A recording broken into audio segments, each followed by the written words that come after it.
குற்றம் சுமத்தப்படும் பொழுது அவள் ஒரு காரியத்திலே பலவீனமாக இருக்கிறாள் என்று சொன்னால் அதை என்ன செய்யக்கூடாதுன்னா ஊரெல்லாம் போய் என்ன செய்யக்கூடாது, சொல்லக்கூடாது.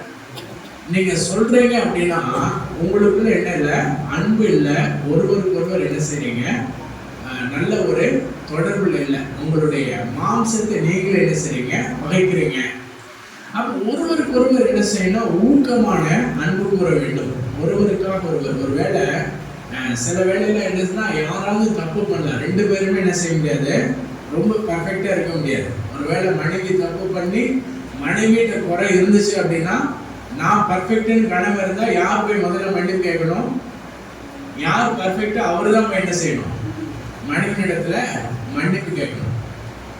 நீங்க சரியா இருக்கிறீங்க, நீங்க சரியா இருக்கிற பட்சத்துல நீங்க தான் போய் என்ன செய்யணும், மனைவி இடத்துல மன்னிப்பு கேட்கணும்.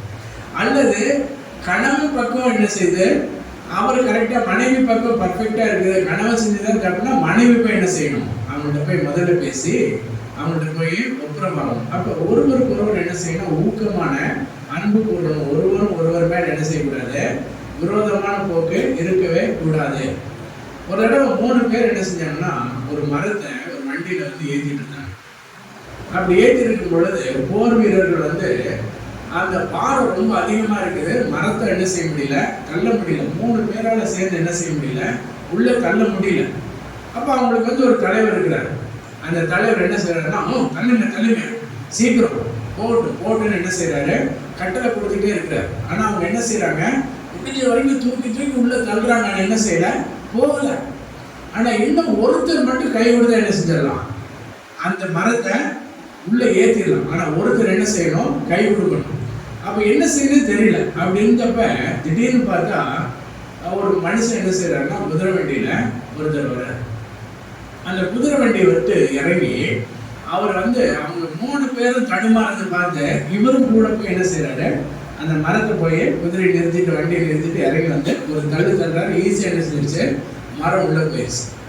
உள்ள போன உடனே சிரிச்ச முகத்தோட குதிரை வண்டியில் ஏறி அவர் உள்ளுக்கு போய் ஏறி போறார். அப்ப இந்த படைக்கு தலைவர் இருந்தார் இல்லையா, அப்ப இந்த தலைவர் வந்து ஐயா ரொம்ப நன்றிங்கய்யா அப்படின்னு சொன்னார். ரொம்ப நன்றின்னு சொல்லிட்டு ஐயா உங்க பேர் என்ன அப்படின்னு சொல்லி அவர் கேட்கிறார்.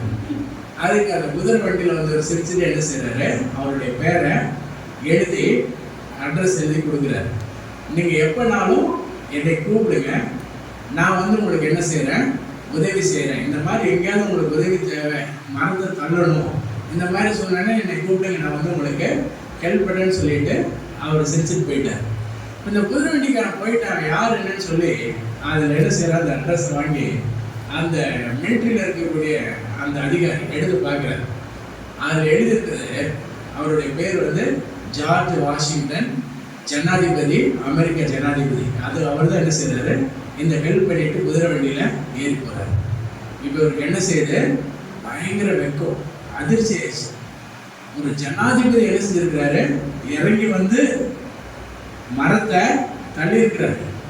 நம்ம கூட வேலை செய்யற வேலைக்காரன் தான், ஆனா இவனுக்கு நம்ம என்ன செய்யல, ஹெல்ப் பண்ணல. நம்மளும் தள்ளுன்னு சொல்லியிருந்தோம், கொஞ்சம் இறங்கி போய் ஒரு தள்ளி தான் என்ன செஞ்சிருக்கோம், அது உள்ள போயிருக்கோம். ஆனா இந்த ஜார்ஜ் வாஷிங்டன் வந்து ஒரு ஜனாதிபதியாக இருந்து வந்து இறங்கி வந்து என்ன செஞ்சிருக்கிறாரு, இவ்வளவு வேலை செஞ்சிருக்கிறாரு.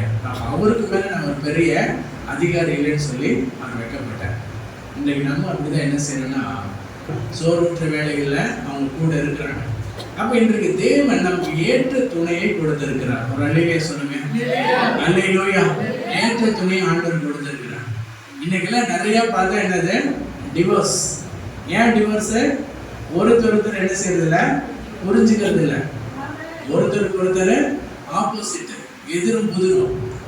இதுல நிறைய பிரச்சனை என்னன்னு கேட்டீங்கன்னா, வேதம் சொல்றபடி நம்ம என்ன செய்யறது இல்லை, நிறைய குழுமங்கள் நடக்கிறது இல்லை, எல்லாரையும் ஒன்னா போட்டுக்கிட்டு. ஆனா வேதம் சொல்லிச்சு நீ தனிமை என்ன செய்ய, கணவன் மனைவியும் தனியா தான் இருக்கணும். எல்லா சூழ்நிலைகளும் அவங்க என்ன செய்யணும், ஒருத்தருக்கு ஒருத்தர் அன்பு கூறணும். கணவனே உங்களுடைய மனைவியிடத்துல என்ன செய்யுங்க, அன்பு கூறுங்கள். அல்லேலூயா. மனைவியிடத்துல கணவன் வந்து என்ன செய்யணும், நல்ல அன்பு கூறணும். சரியா? அப்ப இன்றைக்கு வந்து நிறைய விவாகரத்தினுடைய சூழ்நிலைகளுக்கெல்லாம் என்ன காரணம் என்னன்னு கேட்டீங்கன்னா, அவர்களுக்குள்ளாக ஈகோ, ஒருத்தர் என்ன செய்யறதில்ல, விட்டு கொடுக்கறதில்ல, மன்னிக்கிற மனப்பான்மை இல்லை. பொழுது விடுதலுக்குள்ள என்ன செஞ்சிடணும், கணவன் மனைவி சண்டை இருந்தா நைட்டுக்குள்ள என்ன செஞ்சிடணும், ஒப்புரவாயிடும். அல்லேலூயா. நைட்டு என்ன செஞ்சிடணும், ஒப்புரவாயிடும். படுக்கைக்கு போகும்போது கோபத்தோடு என்ன செய்யக்கூடாது, போய் படுத்து தூங்கக்கூடாது. இப்போ ஒரு கோவம் இன்னைக்கு சண்டை நடந்துருச்சு அப்படின்னா இன்னைக்கு நைட்டு என்ன செஞ்சிடும், ஒப்புரவாயிடும். காலையில வரும்போது என்ன செஞ்சிடணும், எப்போதும் போல ரெகுலரா பேச ஆரம்பிச்சிடும். மூஞ்சியை தூக்கிட்டு, கரெக்ட், மூஞ்சியை தூக்கிட்டு நீ நேற்று இப்படி சொன்னீங்க துணைக்கே கூப்பிடாதீங்க. நீங்க 2 பேரும் தான் ஒப்புரவாகணும். அல்லேலூயா. உங்க பிரச்சனை மனைவியோட மேட்ரு கணவன் வீட்டாருக்கு தெரியக்கூடாது, கணவனோட மேட்ரு மனைவி வீட்டாருக்கு தெரியக்கூடாது. எந்த வீக்னஸும் தெரியக்கூடாது, எந்த பிளஸும் தெரியக்கூடாது. அல்லேலூயா. உங்கள்ட்ட என்ன இருக்கிறது அவங்களுக்கு தெரியக்கூடாது. பிள்ளைகளுக்கு ஏதாவது வாங்கி கொடுக்கலாம், எதுவுமே கொடுக்காம இருந்தோம் அப்படின்னா அது என்ன செய்யும், குடும்பத்துல குழப்பங்கள் தான் உண்டாகும். அதே மாதிரி கணவன் வெளியில போகும்போது பணத்தை மனைவியிட கொடுத்துட்டு போகணும். போதுமான அளவுக்கு அவங்களுக்கு மளிகைக்கு பொருளுக்கு காசு கொடுத்துட்டு போகணும், அவங்களுக்கு துணிமணிக்கு காசு கொடுத்துட்டு போகணும். அவங்களுக்கு எதுவுமே கொடுக்காம நான் தான் பெரிய ஆளுன்னு போறது ரொம்ப தப்பு. அல்லேலூயா. அவங்கள்ட்ட எல்லாமே இருக்கணும். அவங்க எதுவுமே இல்லாம இருக்கும்போது உங்க சரீரம் தான் கஷ்டப்படுது. ரொம்ப கஞ்சித்தனம் படக்கூடாது. அவங்களுக்கு என்னென்ன கொடுக்கணுமோ அதை என்ன செய்யணும், அவங்க கையில கொடுத்துருக்கணும். அதே மாதிரி கணவன்ட்டு என்ன செய்யணும், எல்லாமே மனைவி. தேவன் இணைத்ததை மனிதன் என்ன செய்யக்கூடாது, பிரிக்கக்கூடாது. இல்லையா? மனுஷன் நீங்க போய் சொன்னீங்கன்னா பிரிக்கிறதுக்கு உண்டான எல்லா வழியிலையும் செஞ்சிருவாங்க. அதை பிரிக்கிறதுக்கு என்ன செய்யல, உங்களுடைய தாத்தாவோ பெரியப்பாவோ சித்தப்பாவோ உங்களுடைய பிரிக்கிறதுக்கு இவங்க யாரு? தேவன் இணைத்ததை மனிதன் பிரிக்காது இருக்க கிழவன். அல்லேலூயா. அப்ப நீதிபதியுமே பிரிக்க கூடாது, யாருமே பிரிக்க கூடாது. தேவன் எதை இணைச்சாரு அது கடைசி வரைக்கும் ஒன்னாக இருக்கணும். சாகர வரைக்கும் இதுதான் கிழவன், இதுதான் மனைவி. அதுல எந்த மாற்றமே கிடையாது. அல்லேலூயா. மன்னித்து சேர்த்துக் கொள்ளக்கூடியவர்கள் தான் பூரண அன்புடையவர்களாக இருக்கிறார்கள். அல்லேலூயா. அப்ப அன்பு சகலத்தையும் சகிக்கும். 1 Corinthians 13:4-7 வரைக்கும் வாசிக்கிறோம். அன்பு நீடிய சாந்தமும் தயவும் உள்ளது, அன்புக்கு பொறாமை இல்லை, அன்பு தன்னை புகழாது, இருமாப்பாயிராது.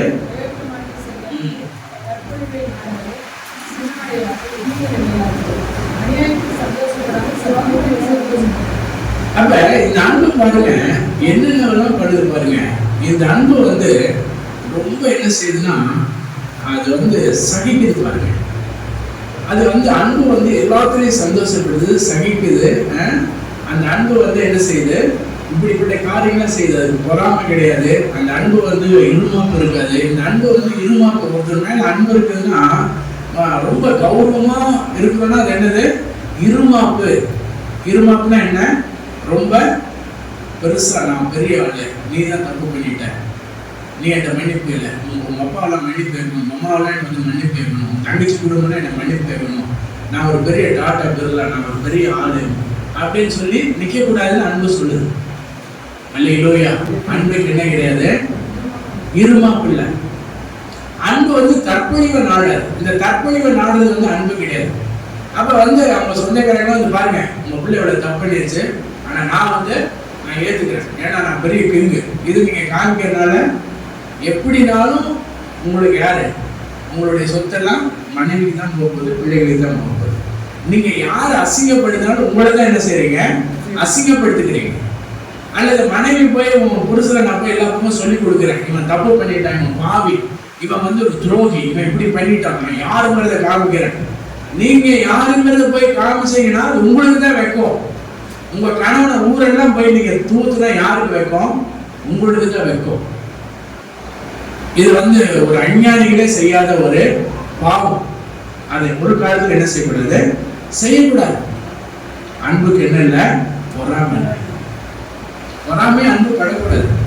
இவன் நல்ல அழகா இருக்கிறான், இவன் ரொம்ப இதா இருக்கிறான், நான் இப்படி இருக்கிறேன், இவன் ரொம்ப படிச்சிருக்கிறான், இவன் ரொம்ப பெரிய இதா இருக்கிறான், எனக்கு மேல இருக்கிறான், என்ன மிஞ்சி போயிடுவாரு, இவர் என்ன மிஞ்சி போயிடுவாரு. கணவன் மனைவிக்குள்ள அந்த வேற்று வித்தியாசமே இருக்கக்கூடாது. அல்லேலூயா. ஒரே சரி. Praise the Lord. அன்புக்கு பொறாமை இல்லை. அன்பு தன்னை புகழ இருமாப்பா விமர்சனம் செய்யாது. அப்ப கொலோசியர் 3:19 வாசிக்கிறோம், ஒரு சிலரை உங்கள் மனைவியின் அன்பு கூறுங்கள், அவர்கள் மேல் கசந்து கொள்ளாதீர்கள். அல்லேலூயா. என்ன செய்யக்கூடாதுமா? மனைவிய கசந்து விடக்கூடாது. மனைவி குற்றம் பிடிக்க கூடாது. இங்க பாரு, டம்ளர் கழுவே இல்லை, நீ எப்படி கழுவிருக்கிறார், இதெல்லாம் பாரு, இது ஒட்டி இருக்குது, அழகா நீங்க போய் கழுவிடலாம். அல்லேலூயா. ஒரே செகண்ட்ல போய் எடுத்துடலாம், ஈஸி, வேலை முடிஞ்சது. இங்க பாரு, கூட்டவே இல்லை, சீமர் எடுத்து கூட்டு, அசிங்கமா இருக்குது, நீங்க சீமர் எடுத்து நினைச்சிடலாம், கூட்டிடலாம். அன்பு சகலத்தையும் சகிக்கும். அல்லேலூயா. நீங்க அதை பண்ணும்போது அப்ப அவங்க என்ன செய்வாங்க, நீங்க பார்த்துருக்க கூடாது, நீ கூட்டு கூட்டு அப்படின்னு. ஏன்னா கூட்டு இனிமேல் சரி, நான் அந்த கவுனிக்கல, சரி இனிமேல் நான் பார்த்துக்கிறேங்க. அல்லேலூயா. இதுதான் நமக்கு டைம். இனிமேல் இவனே கூட்டணும்னு விட்டுறக்கூடாது. அல்லேலூயா. இவனே கழுவிட்டுன்னு விட்டுறக்கூடாது.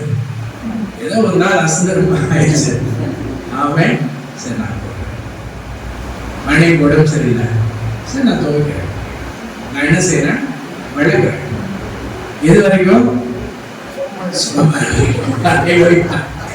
சுகமாயிடுச்சுன்னா நீங்க என்ன செய்யலாம், விடுதலை ஆகலாம். அவன் அப்படி ஒருவருக்கொருவர் உதவி செய்யும்படியாக, ஒருவருக்கொருவர் அன்பு கூறும்படியாக. சில வேளையில அதனால முடியல, குழந்தைகளுக்கு இப்ப என்ன செய்யலாம், வாங்கி கொடுக்கலாம். வாங்கி கொடுத்து தேவையான பண்ணி வீட்டுக்கு கூட்டிட்டு வருவோம். இப்படி உங்களை நீங்களே என்ன செய்யுங்க, உற்சாகப்படுத்திக் கொள்ளுங்க. நீங்க அதிகமா என்ன செய்யுங்க, ஒருவர் நேசிங்க. ஒருவர் நேசித்து தேவன் இதுக்கு எல்லாமே ஆண்டவர் எதை கிளம்புகிறார்னா, கிறிஸ்துவான ஒரு சபையின் மேல் அன்பு கூறுவதை போல. அல்லேலூயா. அல்லேலூயா. கணவன் மனைவி இடத்துல அன்பு கூறுறாரு. ஆண்டவர் பாருங்க, நம்ம சபை மேல முழு அன்பு கூறுகிறார். சபை ஆண்டவர் எதையுமே அதிகமா நேசிக்கிறார். எல்லாத்தை விட சபையை தான் அதிகமா நேசிக்கிறார். இயேசு ஒவ்வொரு நாளும் சபையை நேசிக்கிறார். நம்ம சபையை எப்படி நேசிக்கிறோம்? அல்லேலூயா. ஆண்டவருக்கு பிடிச்சது என்னது? சபை. தேவனுடைய சபையில, ஆண்டவருடைய சபையை நாம் என்ன செய்யணும், இறுதி ஆழத்திலிருந்து நாம் அந்த சபையை நாம் நேசிக்கிறோம். சபையை மேல் அன்பு கூறுவோம். எதை செஞ்சாலும் என்ன செய்யணும், உண்மையா செய்யணும்.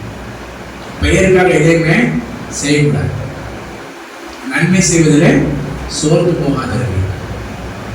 எதை செஞ்சாலும் உண்மையா செய்யணும். ஒரு தடவை ஒரு என்ன செய்யறாருன்னா, ஒரு ஓனர் அவர் என்ன செய்யறாருன்னா, ஒரு கான்ட்ராக்டர் கூப்பிட்டு வீடு கட்டணும்னு சொல்லி ஒரு கான்ட்ராக்டர் போறார். எனக்கு இந்த பில்டிங் பண்ணி கொடுங்க, நல்ல குவாலிட்டியான வீடு கட்டணும். அவர் இவருக்கு ரொம்ப தெரிஞ்சவர், சின்னதுலேருந்து அவருக்கு தெரியும். அப்போ இவர் என்ன செய்யறாரு, சரிங்க நான் கட்டி கொடுத்துருங்க, இன்ஜினியர் பார்த்து என்ன செய்யணும், நல்ல குவாலிட்டியாக என்ன செய்யணும், வீடு கட்டணும், நல்ல செங்கல், நல்ல சிமெண்ட்டு, நல்ல மணல், நல்ல கம்பி, நல்ல வைரம் பாஞ்ச மரம், இதெல்லாம் நல்ல குவாலிட்டியாக போடுங்க. எவ்வளோ காசு ஆனாலும் நான் உங்களுக்கு காசு கொடுத்துறேன், இதெல்லாம் வச்சு எவ்வளோ நாள் எடுத்துங்க. ஆனால் என்ன செய்யணும், குவாலிட்டி நல்லா இருக்கணும். நல்ல டைல்ஸ்லாம் நல்லா சூப்பராக போடுறீங்க, நல்லதாக கட்டி சாவி மட்டும் என் கையில் கொடுத்தீங்கன்னா நான் உங்கள்கிட்ட எதையுமே கேட்க மாட்டேன். நீங்கள் எவ்வளோ செலவு பண்ணாலும் அந்த செலவு கொடுக்கறதுக்கு நான் ரெடியாக இருக்கிறேன். எனக்கு எல்லாம் காஸ்ட்லியாக இருக்கணும்னு சொல்லி அவர்கிட்ட அமௌண்ட் கொடுத்தாரு. அப்போ இவர் என்ன செய்வார், இன்ஜினியரு, அவருக்கு எல்லாத்துலேயும் கமிஷன் தான் படம் இல்லையா. அவர் என்ன பண்ணுறாரு, உண்மை இல்லாமல் எது மட்டமானதோ அந்த மட்டமான செங்கல், மட்டமான மணல், மட்டமான இரும்பு, மட்டமான கதவு, மட்டமான எல்லாத்தையும் கம்மி பண்ணிட்டு காசு மட்டும் என்ன செஞ்சாரு, கமிஷன் எடுத்தாரு. உண்மை இல்லாம அவர் என்ன பண்றாரு, இவரை நம்பினார். இவரை நம்பி இவருக்கு எல்லாமே என்ன செய்யறாரு, கொடுத்துட்டாரு. இவர் நம்பி அந்த சாவி மட்டும் கொடுத்துருங்க அப்படிங்கிறார். அல்லேலூயா. உண்மையில மனுஷன் பரிபூர்ண ஆசீர்வாதங்களை பெறுவான்.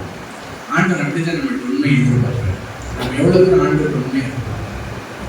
ஆண்டவர் நம்மகிட்ட கொடுத்த மனைவிக்கு நம்ம உண்மையா இருக்கிறோமா, நம்முடைய பிள்ளைகளுக்கு உண்மையா இருக்கிறோமா, கர்த்தர் நமக்கு கொடுத்த சபையில் உண்மையா இருக்கிறோமா.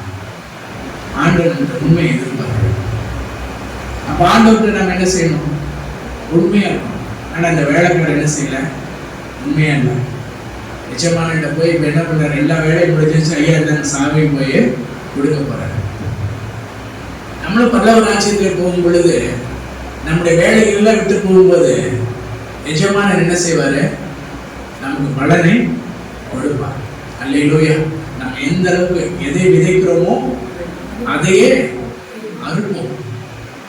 நம்ம எவ்வளவு தூரம் ஆண்டவர் அன்பு கூறுறோமோ, எவ்வளவு தூரம் ஆண்டவர்கிட்ட முன்னாடி வர்றோமோ, அதே அன்பு அதே அளவு ஆண்டவர்கிட்ட நம்ம திரும்ப வாங்கிக்கலாம். எந்த அளவு அவருடைய சபையை நேசிக்கிறோம், எந்த அளவு அவருடைய சபைக்கு கொடுக்கிறோம், எந்த அளவு தேவனுடைய அந்த ஊழியக்காரரை நேசிக்கிறோம். அல்லேலூயா. நம்ம வீட்டுல இருக்கிற மனைவி போல, நம்ம வீட்டுல இருக்கிற பிள்ளைகளை போல நம்ம ஊழியக்காரரை நேசிக்கிறோம். நம்ம பாஸ்டர் சொன்னாங்க, என் பிள்ளைய படிக்க வைக்க முடியல, நான் ஜெபம் பண்ணிட்டு தான் இருக்கிறேன். கர்த்தர் எனக்கு தேவைகளை சந்திக்கணும். தேவன் நடத்துகிறார். அவர் எச்சமானது எனக்கு எல்லாவற்றையும் கொடுப்பார். யாரை கொண்டு என்ன செய்யணுமோ அதை கர்த்தர் செய்வார். ஆனா உங்களுடைய பங்கை நீங்க செய்யணும். பிரசங்க 9:10 வாசிக்கிறோம். வாசிங்க பிரசங்க 9:10. அடிக்கடி எனக்கு பிடிச்ச வசனத்துல இது ஒரு வசனம். ஆனா இது சொல்லும் போது என்னன்னா பரலோகத்தை பத்தி சொல்ல, செய்யும்படி உன் கைக்கு நேரிடுகிறது எதுவோ அது உன் பலத்தோடு செய். நீ போகிற பாதாளத்துல இந்த வசனம் எழுதும் போது பரலோகம் இல்லை. ஹலோ, அல்லேலூயா. இந்த வசனம் எழுதும் பொழுது என்ன இல்லை? பரலோகம் இல்லை, ஹெவன் இல்லை. ஏன் இல்லை? இயேசு வரல. இயேசு என்ன செய்யல? இந்த வசனம் எழுதும் போது வரல. ஆனா இந்த இடத்துல வந்து பரலோகம் நீங்க போட்டீங்க. வெள்ளத்தோட செய், நீ போகிற பரலோகத்திலே செய்கையும் வித்தையும் அறிவும் ஞானமும் இல்லையே. அப்ப இந்த உலகத்துல நம்ம செய்யும்படி நம்முடைய கைக்கு நம்ம செய்யணும். எதெல்லாம் நமக்கு ஆவியானவர் பேசுறாரோ அதை என்ன செய்யணுமாமா? முழு பலத்தோட செய்யணுமாமா. அல்லேலூயா. முழு பலத்தோட செய்யணும். நம்ம சில லட்சங்கள் சில கோடிகள் ஒரு ஏர்செல்காரர் சொல்ற மாதிரி என்ன செஞ்சேன்? வேலை செய்யறதுக்கு கொடுத்தேன். ஆனா சபைக்கு நம்ம எப்படி கொடுக்குறோம்? சபையை நம்ம எப்படி நேசிக்கிறோம்? ஊழியருக்கு நம்ம எப்படி கொடுக்கிறோம்? நம்ம எப்படி உண்மையா இருக்கிறோம்? உண்மையா இருக்கிறவங்களுக்காக ஸ்தோத்திரம். அல்லேலூயா. உண்மையா கொடுக்கிறவங்களுக்காக கர்த்தருக்கு ஸ்தோத்திரம். அல்லேலூயா. தங்களுக்கு கிடைத்த காணிக்கையை உண்மையாக தசமாக கொடுக்கிறவங்களுக்காக கர்த்தருக்கு ஸ்தோத்திரம். அதுதான் நீ சொல்லுது பாருங்க. நீ செய்யும்படி உன் கைக்கு நேரிடுகிறதோ அதை உன் பலத்தோடு செய். நீ போகிற பாதாளத்திலே செய்கை வித்து இனி நீ ஒண்ணுமே பண்ண முடியாது. பிரதர் சொன்னார் இல்லையா, சாட்சியில கீழே விழுந்துட்டேன், டயர் என்ன செஞ்ச நேரம் என் தலையிட்ட வந்துச்சு. கர்த்தர் வந்து அவரை பாதுகாத்தார். அல்லேலூயா. ஆண்டவர் பாதுகாப்பார். நமக்கு நாட்கள் ஆண்டவர் பாதுகாத்துட்டே இருக்கிறார். நம்முடைய ஜீவன் போக நம்மளை பாதுகாத்துக்கிட்டே இருக்கிறார். அப்ப நம்ம பரலோக ராஜ்யத்திலே போகும்போது நம்ம எதெல்லாம் விதைத்தோமோ அதெல்லாம் பெற்றுக்கொள்ளும். இப்ப இந்த ஓனர்கிட்ட வந்து அந்த சாவி கொடுக்குறோம். இந்த சாவி ஓனர் வாங்கிட்டு சொல்றாரு, எல்லாமே கட்டிட்டீங்களா? நல்லா கட்டிட்டேன். நல்ல குவாலிட்டியே கட்டிங்களா? நல்ல குவாலிட்டியே கட்டிட்டேங்க. எல்லாம் சூப்பர், எல்லாம் ஹை குவாலிட்டிங்க. நல்ல மரம், நல்ல இது, நல்ல ஃபர்ஸ்ட் கிளாஸா வீடு இருக்குதுங்க. இந்த சாவியை கொடுக்குறாரு. அந்த சாவியை வாங்கிட்டு இவர் சொல்றாரு, உங்களை பார்க்கும் போதெல்லாம் உங்களுக்கு நான் ஒரு வீடு கட்டி கொடுக்கணும்னு எனக்கு ரொம்ப நாள் ஆசை. அல்லேலூயா. உங்களுக்கு அந்த கிஃப்ட் பண்ணணும்னு ஆசைப்பட்டேன். நல்ல குவாலிட்டியை உங்களை வச்சே கட்டி உங்களுக்கு கொடுக்கணும்னு நினைச்சேன். அந்த வீட்டை நீங்களே வச்சுக்கீங்கன்னு அவருக்கு கிஃப்ட் பண்ணிட்டேன். அவருக்கு எப்படி? அல்லேலூயா. அவன் முன்னாடி என்ன சொல்லுவான்? மனைவி என்ன சொல்லுவான்? பிள்ளைங்க என்ன சொல்லுவாங்க? ஏப்பா நீ கட்டின வீடு நம்ம தூங்கிட்டு இருக்கும்போது இடிஞ்சு என்ன செஞ்சிடும்? மேலே விடிஞ்சு கொண்டே போட்டோம். மோடி கட்டின 15 பாலம் இது வரைக்கும் உடஞ்சிருக்கிறோம். அந்த மாதிரி இப்படி கட்டின வீடு, இப்படி நம்ம பரலோக ராஜ்யத்துக்கு நம்ம கட்டினோம்னா நம்ம எப்படி நம்ம போய் நிலைநிற்கிறோம்? என்கிட்ட இருக்கும்போதுன்னா நான் ஆண்டவரை ரட்சிக்கப்பட்ட போது எனக்கு பையில காணிக்க வந்துச்சுன்னா என்கிட்ட வருமானம் வந்தோன்னா முதல்ல பாஸ்டருக்கு கொடுத்துடணும்னு தான் எனக்கு மனசு போகும். உடனே போய் கொடுத்துருவோம். சர்ச்சில் போய் இல்லை அவருக்கு வீட்டில் போய் கொடுத்துருவோம். இப்போ எல்லாம் ஜிபே இருக்கு. அப்போ அதெல்லாம் கிடையாது. திடீர்னு 9 மணி 10 மணிக்கெல்லாம் போய் என்ன நேரத்தில் பாஸ்டர் சின்ன ஆஃபர் கொடுத்துருவியாது. எனக்கு ஒரு வருமானம் வரும், ஏதோ டிவி வேலை அது இது செய்வேன். ஒரு டிவி வேலை செஞ்சுன்னா 3000 2000 கிடைக்கும். 200 300 போய் கொடுத்துட்டு வந்துடுவேன், 500 போய் கொடுத்து. அப்பதான் எனக்கு நிம்மதியாக தூக்கம் வரும். அப்படி அந்த அனுபவம் நமக்குள்ள என்ன செய்யணும், தேவனால ஊற்றப்படும். அல்லேலூயா. இது யார் மேல ஊற்றப்படும்? உண்மையா நேசிக்கிறவங்களுக்கு தான் அந்த அன்பு ஊற்றப்படும். அப்ப மனைவி கணவன் நேசிக்கிறவங்க, உண்மையா நேசிக்கிறவங்க மனைவிக்கு எல்லாமே செய்வார்கள். மனைவி கணவனை நேசிக்கிறவர்கள் மனைவி உண்மையா கணவனுக்கு எல்லாமே செய்வார்கள். இப்ப பாஸ்டர் மாட்டு வந்து நீங்க எவ்வளவு காசு கொடுத்தாலும் நம்ம கொடுப்பது எனக்கு கொடுத்துருவோம், அவங்க எடுத்து வச்சுக்க மாட்டாங்க. நிறைய பேர் சொல்லி கொடுப்பாங்க, பாஸ்டர் இது உங்களுக்கு நீங்க வச்சுங்க, நான் அவங்க எங்கிட்ட கொண்டு வந்து கொடுத்துறேன். ஏன்னா அவங்க என்ன நேசிக்கிறாங்க. அல்லேலூயா. என்கிட்ட என்ன இருக்கிறது எல்லாமே மனைவி, இதெல்லாம் ஏன் என்கிட்ட சொல்றீங்க? இல்ல இல்ல, எனக்கு இதுக்கு வந்துச்சு, இதுதான் பண்ணிருக்கேன், இது பிள்ளைட்டு நான் சொல்லுவேன், இவ்வளவு நம்மகிட்ட இருக்குது, இதெல்லாம் நான் செய்ய போறோம். அல்லேலூயா. இதுதான் ஒரு உண்மை, ஒரு அன்பு.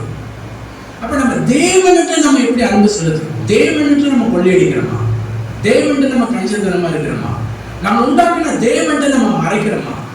நம்ம உண்டாக்கின தேவனை நம்ம நேசிக்காம உலகத்துக்கு எதோ வாரி வாரி வளர்ந்துற ஊர்ல எல்லாம் பெருமைக்கு கொடுக்குறோம், எல்லாத்துக்கும் கொடுக்குறோம். அதெல்லாம் நமக்கு நாளைக்கு வரப்போதான் எதுவுமே வராது. இந்த பூமியில் நீங்க எதெல்லாம் விளைச்சீங்கன்னா அதெல்லாம் எதுவுமே உங்களுக்கு ரிட்டர்ன் வராது. ஆனா பரலோகத்தில் நீங்க எதையெல்லாம் விதைக்கிறீர்களோ அதையெல்லாம் 100 எத்தனையால் என்ன செய்வீர்கள்? கம்ப்ளீட் பண்ணுங்க. 100 எத்தனையால் பெற்றுக்கொள்வீர்கள். ரிசீவ்டு. அல்லேலூயா.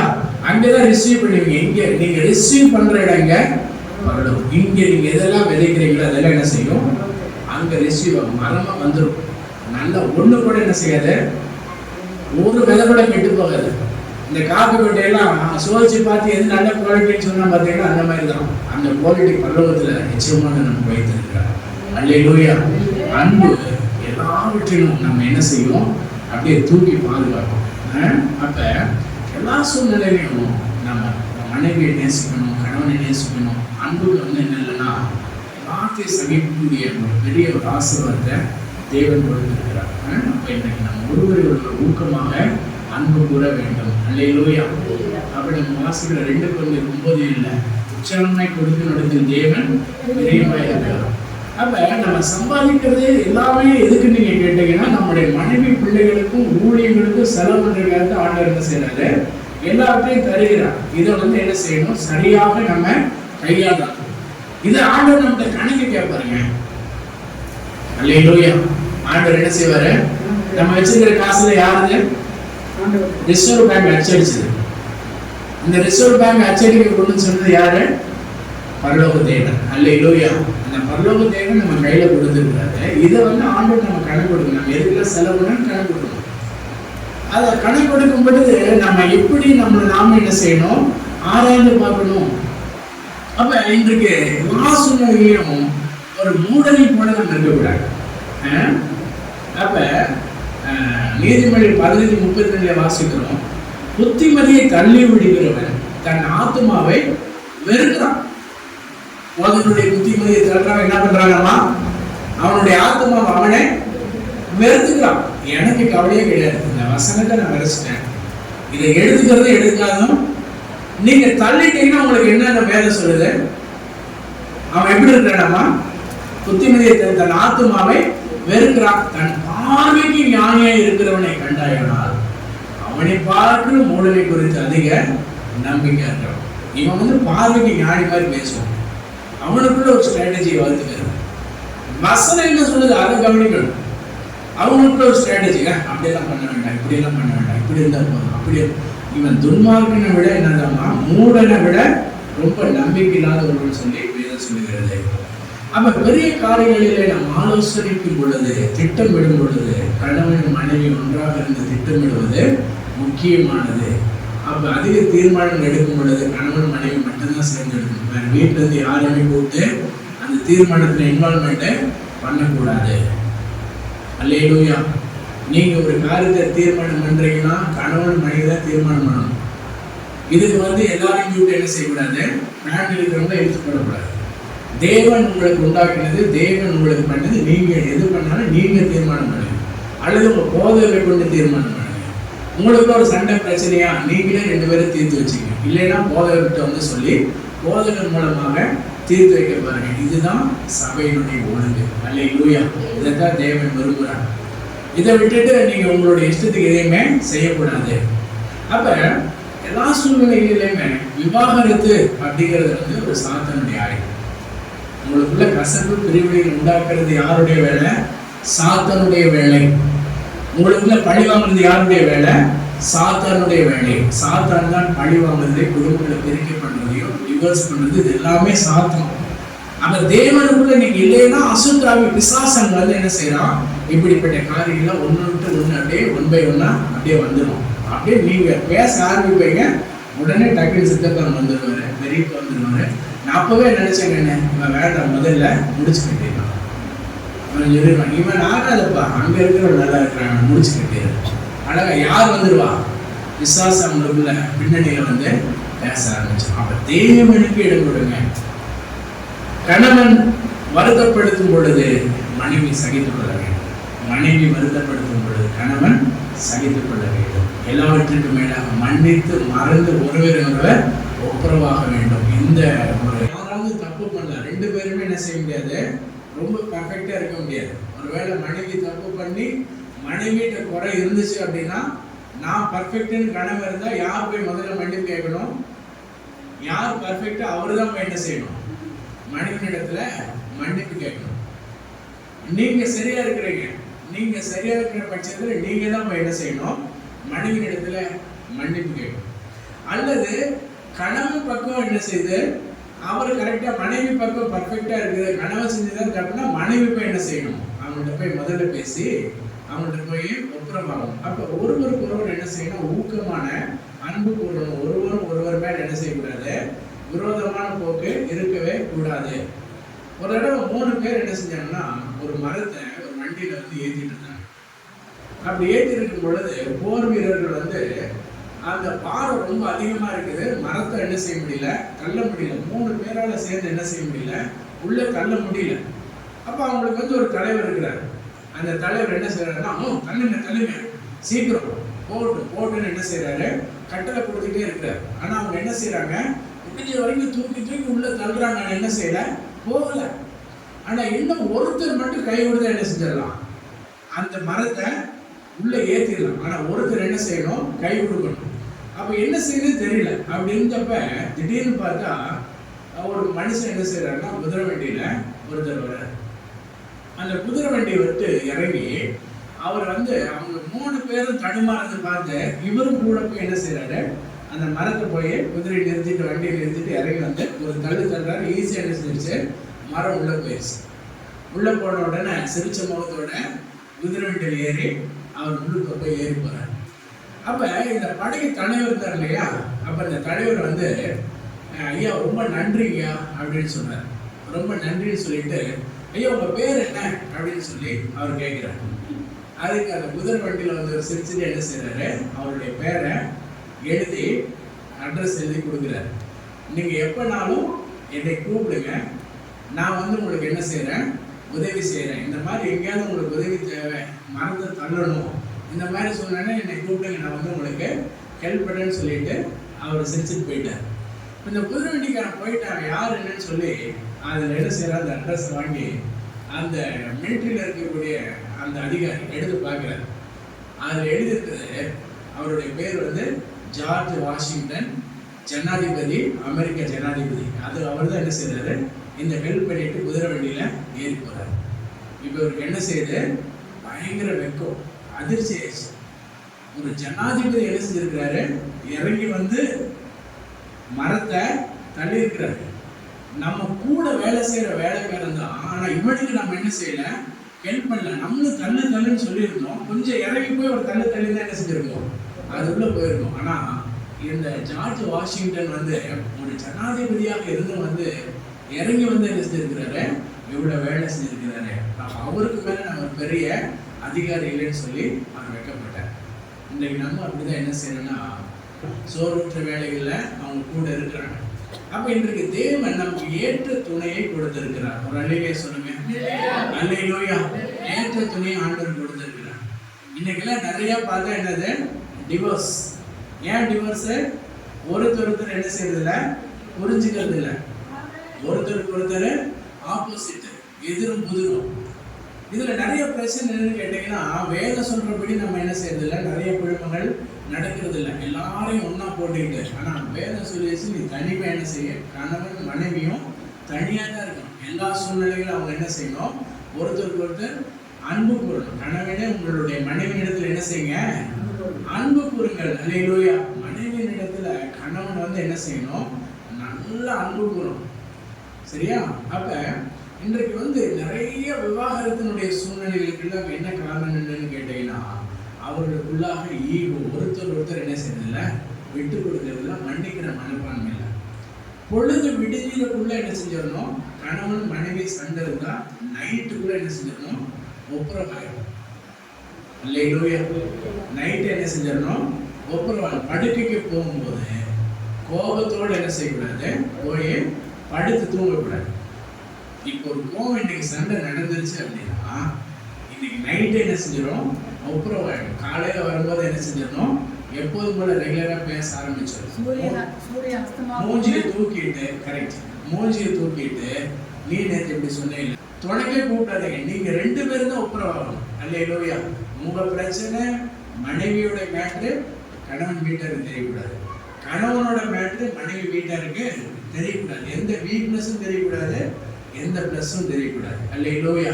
உங்கள்ட்ட என்ன இருக்கிறது அவங்களுக்கு தெரியக்கூடாது. பிள்ளைகளுக்கு ஏதாவது வாங்கி கொடுக்கலாம், எதுவுமே கொடுக்காம இருந்தோம் அப்படின்னா அது என்ன செய்யும், குடும்பத்துல குழப்பங்கள் தான் உண்டாகும். அதே மாதிரி கணவன் வெளியில போகும்போது பணத்தை வந்து மனைவிட்ட கொடுத்துட்டு போகணும். போதுமான அளவுக்கு அவங்களுக்கு மளிகைக்கு பொருளுக்கு காசு கொடுத்துட்டு போகணும், அவங்களுக்கு துணிமணிக்கு காசு கொடுத்துட்டு போகணும். அவங்களுக்கு எதுவுமே கொடுக்காம நான் தான் பெரிய ஆளுன்னு போறது ரொம்ப தப்பு. அல்லேலூயா. அவங்களுக்கு எல்லாமே இருக்கணும். அவங்க வந்து எதுவுமே இல்லாம இருக்கும்போது உங்க சரீரம் தான் கஷ்டப்படுது. ரொம்ப கஞ்சித்தான் அதெல்லாம் படக்கூடாது. அவங்களுக்கு என்னென்ன கொடுக்கணுமோ அதை என்ன செய்யணும், அவங்க கையில கொடுத்துருக்கணும். அதே மாதிரி கணவன்ட்டு என்ன செய்யணும், எல்லாமே மனைவி. தேவன் இணைத்ததை மனிதன் என்ன செய்யக்கூடாது, பிரிக்கக்கூடாது. இல்லையா? மனுஷன் நீங்க போய் சொன்னீங்கன்னா பிரிக்கிறதுக்கு உண்டான எல்லா வழியிலையும் செஞ்சிருவாங்க. அதை பிரிக்கிறதுக்கு வந்து என்ன செய்யல, உங்களுடைய தாத்தாவோ பெரியப்பாவோ சித்தப்பாவோ உங்களுடைய பிரிக்கிறதுக்கு இவங்க யாரு? தேவன் இணைத்ததை மனிதன் பிரிக்காது இருக்க கிழவன். அல்லேலூயா. அப்ப நீதிபதியுமே பிரிக்க கூடாது, யாருமே பிரிக்க கூடாது. தேவன் எதை இணைச்சாரோ அது கடைசி வரைக்கும் ஒன்னாதான் இருக்கணும். சாகர வரைக்கும் இதுதான் கணவன், இதுதான் மனைவி. அதுல எந்த மாற்றமே கிடையாது. அல்லேலூயா. மன்னித்து சேர்த்துக் கொள்ளக்கூடியவர்கள் தான் பூரண அன்புடையவர்களாக இருக்கிறார்கள். அல்லேலூயா. அப்ப அன்பு வந்து சகலத்தையும் சகிக்கும். 1 Corinthians 13:4-7 வரைக்கும் வாசிக்கிறோம். அன்பு நீடிய சாந்தமும் தயவும் உள்ளது, அன்புக்கு பொறாமை இல்லை, அன்பு தன்னை புகழாது, இருமாப்பாயிராது.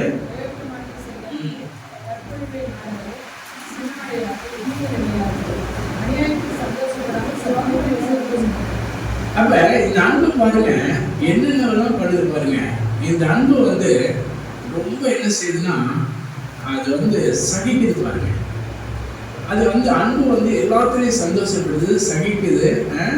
அந்த அன்பு வந்து என்ன செய்யுது, இப்படிப்பட்ட காரியங்கள்லாம் செய்யுது. அது பொறாமை கிடையாது. அந்த அன்பு வந்து இருமாப்பு இருக்காது. இந்த அன்பு வந்து இருமாப்பு ஒருத்தர் மேல அன்பு இருக்குதுன்னா ரொம்ப கௌரவமா இருக்குன்னா அது என்னது, இருமாப்பு. இருமாப்புனா என்ன, ரொம்ப பெருசா, நான் பெரிய ஆளு, நீ தான் தப்பு பண்ணிட்ட, நீ என்கிட்ட மன்னிப்பு இல்லை, உங்க அப்பாவெல்லாம் மன்னிப்பு கேட்கணும், அம்மாவெல்லாம் எனக்கு வந்து மன்னிப்பு கேட்கணும், உங்க தங்கச்சி குடும்பம்லாம் எனக்கு மன்னிப்பு கேட்கணும், நான் ஒரு பெரிய டாட்டா பிர்லா, நான் ஒரு பெரிய ஆளு அப்படின்னு சொல்லி நிக்க கூடாதுன்னு அன்பு சொல்லுது. அல்லேலூயா. அன்புக்கு என்ன கிடையாது, இருமாப்பு இல்லை. அன்பு வந்து தற்பொழிவை நாடாது. இந்த தற்பொழிவை நாடுறது வந்து அன்பு கிடையாது. அப்ப வந்து அவங்க சொந்தக்காரங்க வந்து பாருங்க, உங்க பிள்ளையோட தப்பு பண்ணிடுச்சு, ஆனா நான் ஏத்துக்கிறேன், ஏன்னா நான் பெரிய கிங்கு, இது நீங்க காமிக்கிறதுனால எப்படினாலும் உங்களுக்கு யாரு, உங்களுடைய சொத்தெல்லாம் மனைவிக்கு தான் போகுது, பிள்ளைகளுக்கு தான் போகுது. நீங்க யார் அசிங்கப்படுத்தினாலும் உங்களை தான் என்ன செய்றீங்க, அசிங்கப்படுத்துக்கிறீங்க. அல்லது மனைவி போய் உங்க புருஷனை நான் போய் எல்லாருக்கும் சொல்லி கொடுக்குறேன், இவன் தப்பு பண்ணிட்டான், இவன் பாவி, இவன் வந்து ஒரு துரோகி, இவன் இப்படி பண்ணிட்டான், நான் யாருங்கிறத காமிக்கிறேன். நீங்க யாருங்கிறத போய் காமிச்சீங்கன்னா உங்களுக்கு தான் வைக்கும். உங்க கணவனை ஊரெல்லாம் போய் நீங்க தூத்துனா யாருக்கு வைக்கும், உங்களுக்கு தான் வைக்கும். இது ஒரு அஞ்ஞானிகளே செய்யாத ஒரு பாவம். அதை ஒரு காலத்தில் என்ன செய்யக்கூடாது, செய்யக்கூடாது. அன்புக்கு என்ன இல்லை, பொறாமை இல்லை. பொறாமை அன்பு படக்கூடாது. இவன் நல்ல அழகா இருக்கிறான், இவன் ரொம்ப இதா இருக்கிறான், நான் இப்படி இருக்கிறேன், இவன் ரொம்ப படிச்சிருக்கிறான், இவன் ரொம்ப பெரிய இதா இருக்கிறான், எனக்கு மேல இருக்கிறான், என்ன மிஞ்சி போயிடுவாரு, இவர் என்ன மிஞ்சி போயிடுவாரு. கணவன் மனைவிக்குள்ள அந்த வேற்று வித்தியாசமே இருக்கக்கூடாது. அல்லேலூயா, ஒரே சரி. Praise the Lord. அன்புக்கு பொறாமை இல்லை. அன்பு தன்னை புகழ இருமாப்பா இராது, விமர்சனம் செய்யாது. அப்ப கொலோசியர் 3:19 வாசிக்கிறோம், ஒரு சிலரை உங்கள் மனைவியின் அன்பு கூறுங்கள், அவர்கள் மேல் கசந்து கொள்ளாதீர்கள். அல்லேலூயா. என்ன செய்யக்கூடாதுமா, மனைவிய கசந்து கொள்ளக்கூடாது. மனைவி குற்றம் பிடிக்க கூடாது. இங்க பாரு, டம்ளர் கழுவே இல்லை, நீ எப்படி கழுவிருக்கிறார், இதெல்லாம் பாரு, இது ஒட்டி இருக்குது, அழகா நீங்க போய் கழுவிடலாம். அல்லேலூயா. ஒரே செகண்ட்ல போய் எடுத்துடலாம், ஈஸி, வேலை முடிஞ்சது. இங்க பாரு, கூட்டவே இல்லை, சீமர் எடுத்து கூட்டு, அசிங்கமா இருக்கு, நீங்க சீமர் எடுத்து நினைச்சிடலாம், கூட்டிடலாம். அன்பு சகலத்தையும் சகிக்கும். அல்லேலூயா. நீங்க அதை பண்ணும்போது அப்ப அவங்க என்ன செய்வாங்க, நீங்க பார்த்துருக்க கூடாது, நீ கூட்டு கூட்டு அப்படின்னு. ஏன்னா கூட்டு இனிமேல் சரி, நான் அதை கவனிக்கல, சரி இனிமேல் நான் பார்த்துக்கிறேங்க. அல்லேலூயா. இதுதான் நமக்கு தயம். இனிமேல் இவனே கூட்டணும்னு விட்டுறக்கூடாது. அல்லேலூயா. இவனே கழுவிட்டுன்னு விட்டுறக்கூடாது. ஏதோ ஒரு நாள் அசந்தரமா ஆயிடுச்சு, அவன் சரி நான் மனைவி உடம்பு சரியில்லை, சரி நான் துவைக்கிறேன், நான் என்ன செய்யறேன், விளக்குறேன். எது வரைக்கும் சுகமாயிடுச்சுன்னா நீங்க என்ன செய்யலாம், விடுதலை ஆகலாம். அவன் இப்படி ஒருவருக்கொருவர் உதவி செய்யும்படியாக, ஒருவருக்கொருவர் அன்பு கூறும்படியாக. சில வேளையில் அந்த நேரம் முடியல, குழந்தைகளுக்கு இப்போ என்ன செய்யலாம், வாங்கி கொடுக்கலாம். வாங்கி கொடுத்து தேவையான பண்ணி வீட்டுக்கு கூட்டிகிட்டு வருவோம். இப்படி உங்களை நீங்களே என்ன செய்யுங்க, உற்சாகப்படுத்திக் கொள்ளுங்க. நீங்க அதிகமா என்ன செய்யுங்க, ஒருவர் நேசிங்க. ஒருவரை நேசித்து தேவன் இதுக்கு எல்லாமே ஆண்டவர் எதை கிளம்புகிறார்னா, கிறிஸ்துவானவர் சபையின் மேல் அன்பு கூறுவதை போல. அல்லேலூயா, அல்லேலூயா. கணவன் மனைவி இடத்துல அன்பு கூறுறாரு. ஆண்டவர் பாருங்க, நம்ம சபை மேல முழு அன்பு கூறுகிறார். சபை ஆண்டவர் எதையுமே அதிகமா நேசிக்கிறார். எல்லாத்தை விட சபையை தான் அதிகமா நேசிக்கிறார். இயேசு ஒவ்வொரு நாளும் சபையை நேசிக்கிறார். நம்ம சபையை எப்படி நேசிக்கிறோம்? அல்லேலூயா. ஆண்டவர் பிடிச்சது என்னது, சபை. தேவனுடைய சபையில, ஆண்டவருடைய சபையை நாம் என்ன செய்யணும், இறுதி ஆழத்திலிருந்து நாம் அந்த சபையை நாம் நேசிக்கிறோம். சபையின் மேல் அன்பு கூறுவோம். எதை செஞ்சாலும் என்ன செய்யணும், உண்மையா செய்யணும். பெயருக்காக எதையுமே செய்யக்கூடாது. நன்மை செய்வதில் சோர்ந்து போகாதீர்கள். எதை செஞ்சாலும் உண்மையை செய்யணும். ஒரு தடவை என்ன செய்யறாருன்னா, ஒரு ஓனர் அவர் என்ன செய்யறாருன்னா, ஒரு கான்ட்ராக்டர் கூப்பிட்டு வீடு கட்டணும்னு சொல்லி ஒரு கான்ட்ராக்டர் போறார். எனக்கு இந்த பில்டிங் பண்ணி கொடுங்க, நல்ல குவாலிட்டியான வீடு கட்டணும். அவர் இவருக்கு ரொம்ப தெரிஞ்சவர், சின்னதுலேருந்து அவருக்கு தெரியும். அப்போ இவர் என்ன செய்யறாரு, சரிங்க நான் கட்டி கொடுத்துருங்க, இன்ஜினியர் பார்த்து என்ன செய்யணும், நல்ல குவாலிட்டியாக என்ன செய்யணும், வீடு கட்டணும், நல்ல செங்கல், நல்ல சிமெண்ட்டு, நல்ல மணல், நல்ல கம்பி, நல்ல வைரம் பாய்ச்ச மரம், இதெல்லாம் நல்ல குவாலிட்டியாக போடுங்க. எவ்வளோ காசு ஆனாலும் நான் உங்களுக்கு காசு கொடுத்துறேன், இதெல்லாம் வச்சுங்க, எவ்வளோ நாள் எடுத்துங்க. ஆனால் என்ன செய்யணும், குவாலிட்டி நல்லா இருக்கணும். நல்ல டைல்ஸ்லாம் நல்லா சூப்பராக போட்டுருங்க, நல்லதாக கட்டி சாவி மட்டும் என் கையில் கொடுத்தீங்கன்னா நான் உங்கள்கிட்ட இடையில எதையுமே கேட்க மாட்டேன். நீங்கள் எவ்வளோ செலவு பண்ணாலும் அந்த செலவு கொடுக்கறதுக்கு நான் ரெடியாக இருக்கிறேன், எனக்கு எல்லாம் காஸ்ட்லியாக இருக்கணும்னு சொல்லி அவர்கிட்ட அமௌண்ட் கொடுத்தாரு. அப்போ இவர் என்ன செய்வார், இன்ஜினியரு, அவருக்கு எல்லாத்துலேயும் கமிஷனர்ஸ் தான் போல இல்லையா.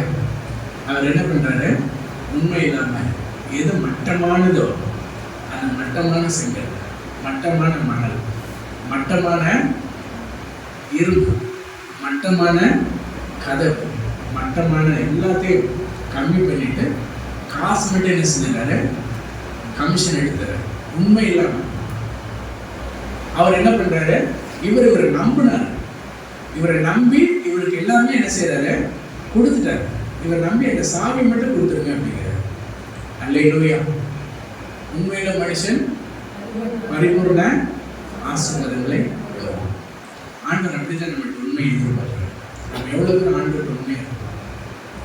ஆண்டவர் நம்மகிட்ட கொடுத்த மனைவிக்கு நம்ம உண்மையா இருக்கிறோமா, நம்முடைய பிள்ளைகளுக்கு உண்மையா இருக்கிறோமா, கர்த்தர் நமக்கு கொடுத்த சபையில் உண்மையா இருக்கிறோமா, ஆண்டவர் நம்மகிட்ட உண்மையை எதிர்பார்க்கிறோம்.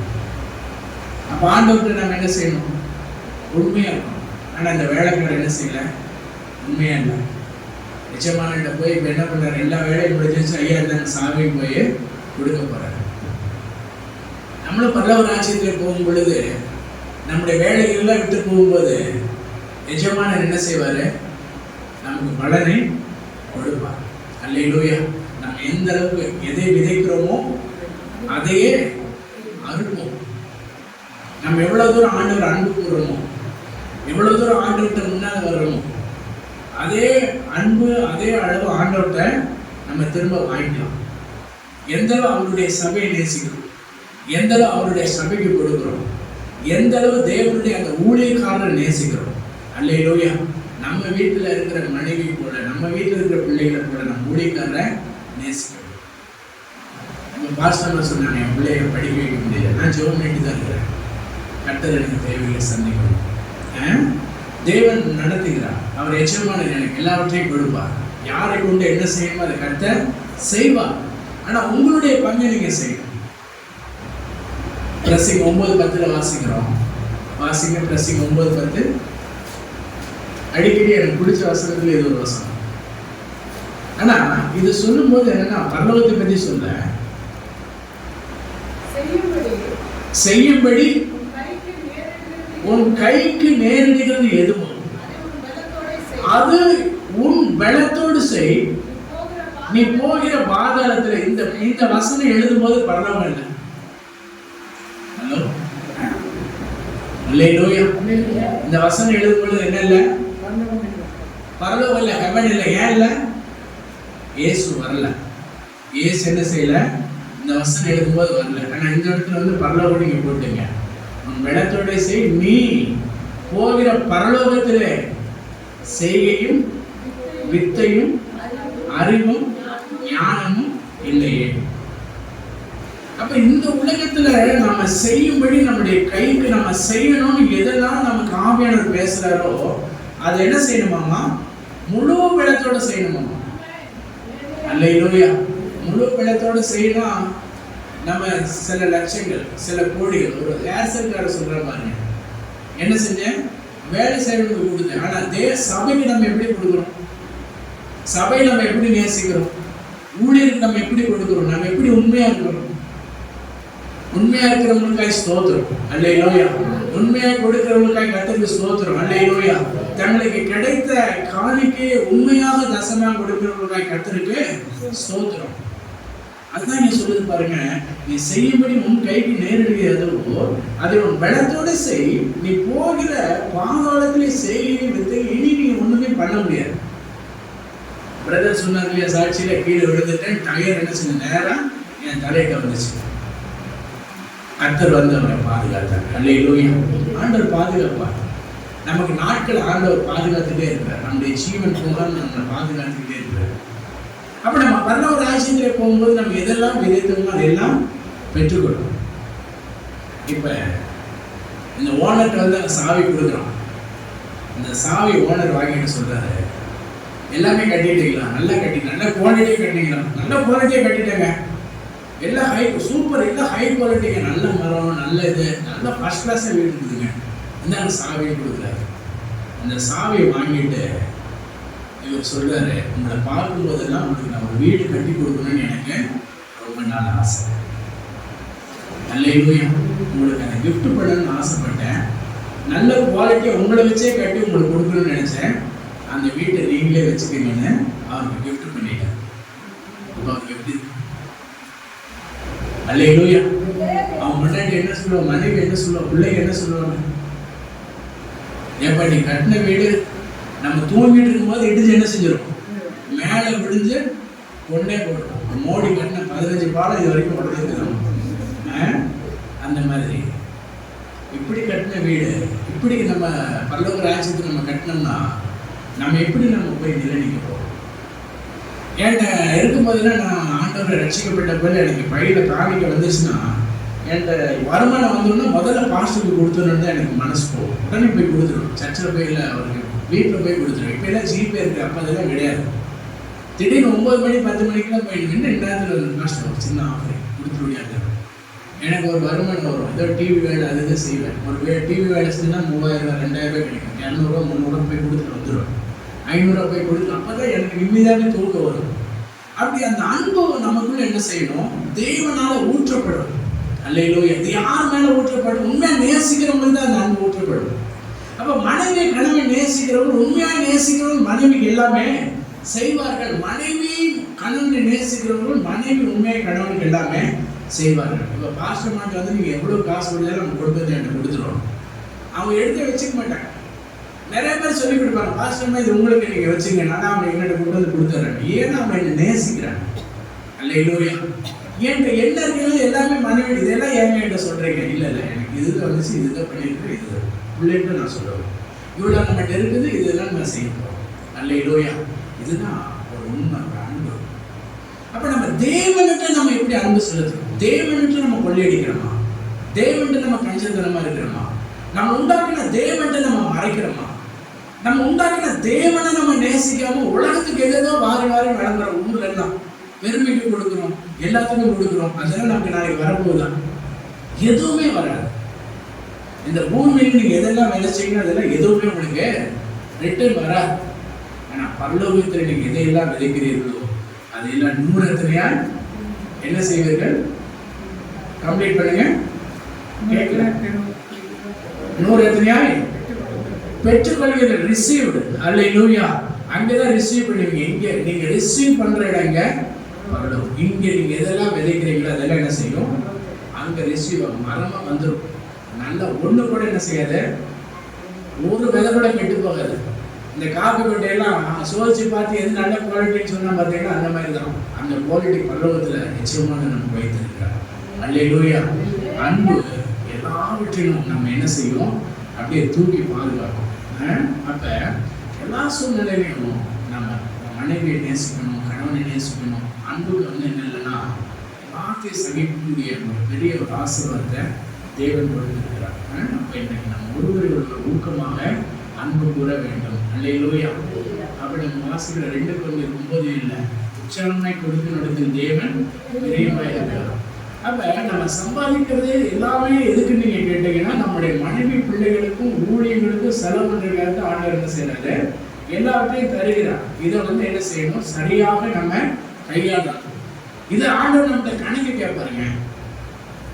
அல்லேலூயா. ஆண்டவர் என்ன செய்வாரு, நம்ம வச்சிருக்கிற காசுல யாருங்க, ரிசர்வ் பேங்க் அச்சடிச்சது. இந்த ரிசர்வ் பேங்க் அச்சடிக்க கொண்டு சொன்னது யாரு, பரலோக தேவன். அல்லேலூயா. அந்த பரலோக தேவன் நம்ம கையில கொடுத்துருக்காரு. இதை வந்து ஆண்டவர் நம்ம கணக்கு கொடுக்கணும். நம்ம எதுக்குள்ள செலவுன்னு கணக்கு கொடுக்கணும். அதை கணக்கு கொடுக்கும் பொழுது நம்ம எப்படி நாம என்ன செய்யணும், ஆராய்ந்து பார்க்கணும். அப்ப இன்றைக்கு எல்லா சூழ்நிலையிலும் ஒரு மூடனை போல நம்ம இருக்கக்கூடாது. அப்ப நீதிமொழி 15:32 வாசிக்கிறோம், புத்திமதியை தள்ளி விடுகிறவன் தன் ஆத்துமாவை வெறுக்கிறான். அவனுடைய புத்திமதியை தள்ளுறவன் என்ன பண்றானமா, அவனுடைய ஆத்துமாவை அவனை வெறுத்துக்கிறான். எனக்கு கவலையே கிடையாது, இந்த வசனத்தை நான் வெறுச்சிட்டேன், இதை எடுத்துக்கிறது எடுக்காதும் நீங்க தள்ளிட்டீங்கன்னா உங்களுக்கு என்ன வேதம் சொல்லுது, அவன் எப்படி இருக்கிறானாமா, புத்திமதியை தன் ஆத்துமாவை வெறுக்கிறான். தன் பார்வைக்கு ஞானியாய் இருக்கிறவனை கண்டாயனால் அவனை பார்க்கிற மூடனை குறித்து அதிக நம்பிக்கை இருக்கிறான். இவன் வந்து பார்வைக்கு ஞானி மாதிரி பேசுவான், அவனுக்குள்ள ஒரு ஸ்ட்ராட்டஜியை வளர்த்துக்கிறான். வசனம் என்ன சொல்லுது அதை கவனிக்கணும். அவனுக்குள்ள ஒரு ஸ்ட்ராட்டஜி, அப்படியெல்லாம் பண்ண வேண்டாம், இப்படியெல்லாம் பண்ண வேண்டாம், இப்படி இருந்தால் போதும், அப்படி. இவன் துன்மார்க்கனை விட என்னதாம்மா, மூடனை விட ரொம்ப நம்பிக்கை இல்லாத ஒருவன் சொல்லி வேதம் சொல்லுகிறது. அப்ப பெரிய காரியங்களிலே நாம் ஆலோசனைக்கும் பொழுது, திட்டமிடும் பொழுது, கணவன் மனைவி ஒன்றாக இருந்து திட்டமிடுவது முக்கியமானது. அப்ப அதிக தீர்மானம் எடுக்கும் பொழுது கணவன் மனைவி மட்டும்தான் சேர்ந்து எடுக்கணும். வேற வீட்டுல இருந்து யாரையுமே போட்டு அந்த தீர்மானத்துல இன்வால்மெண்ட்டை பண்ணக்கூடாது. அல்லேலூயா. நீங்க ஒரு காரியத்தை தீர்மானம் பண்றீங்கன்னா கணவன் மனைவி தான் தீர்மானம் பண்ணணும். இதுக்கு எல்லாரையும் கூப்பிட்டு என்ன செய்யக்கூடாது, ஃபேமிலி இருக்கிறவங்க எடுத்துக்கொள்ளக்கூடாது. தேவன் உங்களுக்கு உண்டாக்கினது, தேவன் உங்களுக்கு பண்ணது, நீங்க எது பண்ணாலும் நீங்க தீர்மானம் பண்ணுங்க. அல்லது உங்க போதகரை கொண்டு தீர்மானம் பண்ணுங்க. உங்களுக்கு ஒரு சண்டை பிரச்சனையா, நீங்களே 2 பேரும் தீர்த்து வச்சுங்க. இல்லைன்னா போதகர்கிட்ட சொல்லி போதகர் மூலமாக தீர்த்து வைக்க பாருங்க. இதுதான் சபையினுடைய ஒழுங்கு. அல்லேலூயா. இதைத்தான் தேவன் விரும்புகிறார். இதை விட்டுட்டு நீங்க உங்களுடைய இஷ்டத்துக்கு எதையுமே செய்யக்கூடாது. அப்ப எல்லா சூழ்நிலைகளிலுமே விவாகரத்து அப்படிங்கிறது ஒரு சாத்தானுடைய ஆயுதம். உங்களுக்குள்ள கசப்பு பிரிவுகளை உண்டாக்குறது யாருடைய வேலை? சாத்தானுடைய வேலை. உங்களுக்குள்ள பழி வாங்குறது யாருடைய வேலை? சாத்தானுடைய வேலை. சாத்தான் தான் பழி வாங்குறதை, குடும்பங்களை பிரிக்க பண்றதையும் டிவோர்ஸ் பண்றது, இது எல்லாமே சாத்தான். அப்ப தேவனுக்குள்ள நீங்க இல்லைன்னா அசுத்தாவி பிசாசன் என்ன செய்யறான், இப்படிப்பட்ட காரியங்களை ஒன்று விட்டு ஒன்று அப்படியே 1 by 1 அப்படியே வந்துடும். அப்படியே நீங்க பேச ஆரம்பிப்பீங்க, உடனே டக்குனு சித்தப்பாங்க வந்துடுவாரு, பெரியப்பா வந்துடுவாரு. நான் அப்பவே நினைச்சேங்க, என்ன இவன் வேண்டாம், முதல்ல முடிச்சு கட்டிடலாம். அவன் சொல்லிடுவான், இவன் ஆகாதப்பா, அங்க இருக்கிறவன் நல்லா இருக்கிறான், முடிச்சு கட்டிடு. அழகா யார் வந்துடுவா? விசுவாசம் அவங்களுக்குள்ள பின்னணியில பேச ஆரம்பிச்சோம். அப்ப தேவனுக்கு இடம் கொடுங்க. கணவன் வருத்தப்படுத்தும் பொழுது மனைவி சகித்துக் கொள்ள வேண்டும். மனைவி வருத்தப்படுத்தும் பொழுது கணவன் சகித்துக் கொள்ள வேண்டும். எல்லாவற்றிற்கும் மேலாக மன்னித்து மறந்து ஒருவர் ஒப்புரவாக வேண்டும். இந்த ஒரு இதுதான் ஆண்டவர் நம்மை டிசைன் பண்ணிட்டார். அப்போ மனிதன்